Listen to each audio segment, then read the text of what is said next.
The witch's daughter. The Siberian wind howled like a wounded god. It tore through the ancient pines, whispering secrets to the frost and shaking the frozen wreckage of a fallen starship buried deep beneath the snow. Smoke still curled weakly from its shattered hull, a relic of humanity's broken sky. Inside, a single infant cried, sharp, desperate, alive. The forest listened, and so did she. From a mist between the trees, a house moved, a house with legs. Massive, metallic limbs creaked as they pressed into the snow, each step shaking loose a whisper of ice and memory. Its iron walls were covered in symbols older than civilization, pulsing faintly with red light. The hut of Baba Yaga had awoken.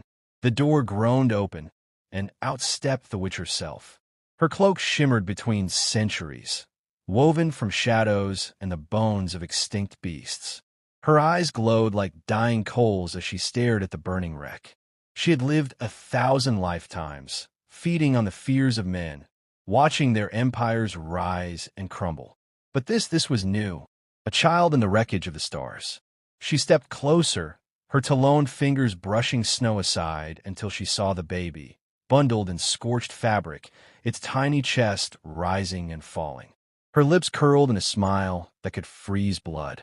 "Another morsel from the sky," she whispered. Soft, fragile, loud. The child stared back, unblinking, fearless, her eyes like shards of blue flame. Baba Yaga hesitated. Something stirred inside the witch. Not mercy, but curiosity. She saw futures unraveling in the infant's gaze. Cities burning, armies kneeling, the sky itself bending to human will. "This one," she murmured, "is not prey." She scooped the baby into her arms, and for the first time in centuries, Baba Yaga carried something other than death. Years passed. The house walked across mountains, tundras, and abandoned cities. Inside, Mira Volkov grew under the witch's unholy tutelage. Her childhood was forged in equal parts horror and brilliance. She learned to snare wolves before she could read. She sparred with drones rebuilt from fallen machines.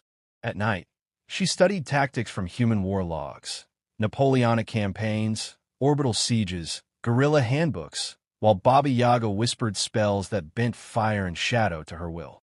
Her teacher's words were cruel but sharp. "Mercy is for God's child. Humans earn peace only through dominance. If you cannot outthink your enemy, make them outlive their terror. Power means nothing if you do not understand it." Mira absorbed every lesson, every punishment, every scar. She trained with weapons made of